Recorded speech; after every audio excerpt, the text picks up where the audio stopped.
Yung nakilala ko lang po sila through ano din po, sa Facebook, tapos naging interested ako dun sa business. So, short background lang po sa about me. Isa po akong administrative manager simula 2013. Then, nung nagkaanak po kami noong 2019, nag-decide kami mag-asawa na ako na lang yung full-time mom and housewife dun sa housewife and full-time mom. Pero part-time pa rin po sa work kasi merong part sa work ko na hindi parang hindi pa puwedeng, ibigay nung boss ko dun sa mga bagong employees. Pero ngayong 2025, nag-transition na rin po kami ta's nag-delegate na rin po ako ng bago.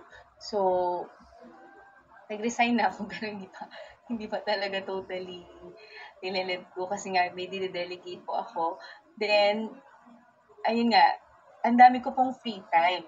So, inisip ko, lumuwag po yung schedule ko. So, inisip ko, actually, natapos ko na yung mga series sa Netflix, pati yung mga Korean series. Sabi ko, Lord, parang, sayang naman yung time. Parang sabi ko, sayang naman yung oras na, oo nga, kaya ko pa eh. Parang kaya ko pa magdagdag.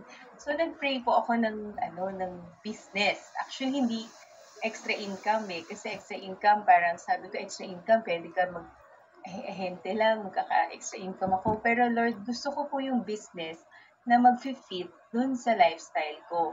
Sa gayon. Na parang ang decision ko, nag-resign ako, at the same time, gusto ko mag-focus din sa pag-nurture dun sa dalawa kong anak. Pero gusto ko pa rin na meron akong paglalaanan ng time ko na hindi po masasayang. Tapos, yun nga, timely lang kasi po, yun nga, nakita ko po yung ads ng Global Pinoy. Tapos, nag-attend ako ng webinar. True enough, unang attend ko lang po nung webinar, talagang na-convince na po talaga ako. Kasi nga, sabi ko, ang ganda po kumbaga nung system, tsaka yung plano nung Global Pinoy para sa aming mga gustong magnegosyo. Tapos, nakita ko po yung support ng admin, yan si admin ko po, si admin MJ, na every time may tatanong ako, talagang sasagutin at sasagutin niya. So, yun po yung during the webinar, na-convince na ako. And then, dumating po yung technical training. Ayan. So, webinar pa lang po, na-convince na ako. Siyempre, nag-join na po ako. During the technical training, mas lalo pong naging in-depth yung explanation. Tapos, narinig ko po na meron pa palang other ways to earn, like yung incentives or yung affiliate program. So, parang mas lalong nag-ignite sa akin yung first. Sabi ko, Lord, kaya ko to. Sabi ko, kaya ko to. Kasi parang, kung yun naman talaga yung passion mo is, number one is to share and to help. Parang sinabi nga ni Ma'am Presi, di ba, pwede na yung mag-share. Sharing is caring. So, kung gusto mong mag-share tsaka makatulong, so, parang ang sarap ng pakiramdam na gagawin mo to dahil gusto mo rin may matulungan kang tao at the same time, kumikita ka rin. So, sabi ko kaya ko to. Ayan. So, yun na nga po, nagkaroon na po ako ng mga unang transaction ko sa sa dito lang po. Kasi parang ang naging strategy ko po, di ba February 11 lang ako nag-start ng trading. Pero pinag-aralan ko na po siya. Tapos, nag-create na ako ng, sorry po, nag-create na po ako ng Facebook page na ako lang yung nakakakita nung travel and tours. Tapos, um, yung mga ibang nabibigay po ng mga information, nilalagay ko na doon. So, March 3 ko lang po siya talaga ni-launch. Tapos, in-invite ko yung, una, syempre, family, relatives, tapos friends. Tapos, ang unang-unang, unang-unang transaction ko po is, yung insurance, FPG. So, yung FPG insurance, yun po yung unang transaction. And then later on, yun nga, nabawi ko na rin po in less than 2 weeks, nabawi ko na rin yung pinuhunan ko. So, nag-decide po ako mag-upgrade into family package. Kasi nga sabi ko, ang ganda talaga ng opportunity. Tapos po, just recently, yesterday lang po, nakapag-book po ako ha, indirect po ito. So, parang sinashare ko lang po sa inyo as an encouragement kasi hindi ko po personally kakilala yung nag-book sa akin. Shinare lang po yung page ko, shinare lang po nung kaibigan ko. Nakapag-book po ako ng 18 packs po. Airline ticket, saka po tour package sa Manila to Taipei worth, yung buo po 36,491.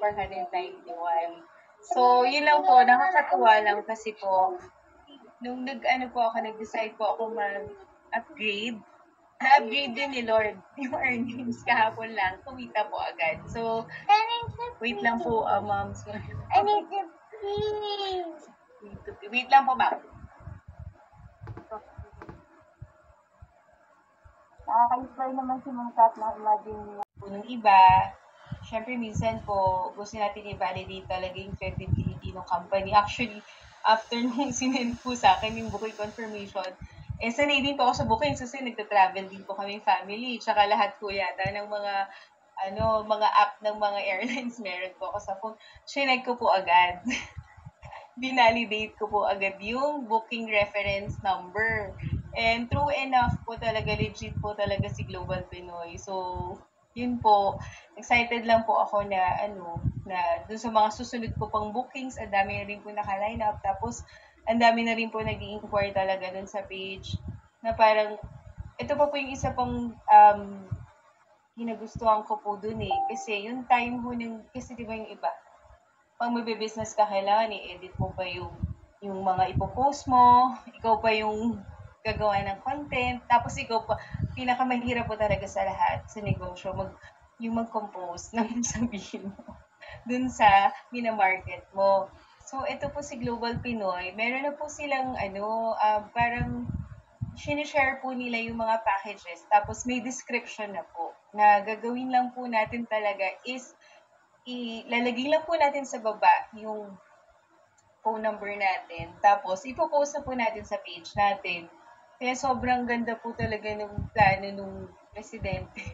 nung pag naririnig ko rin po siya pa nagsasalita, talaga po nabe-bless po ako. And sana po lahat tayo, sabay-sabay rin po tayong ma-bless. And maging tool po ito para maabot natin yung mga pangarap natin. Thank you po. So, ayun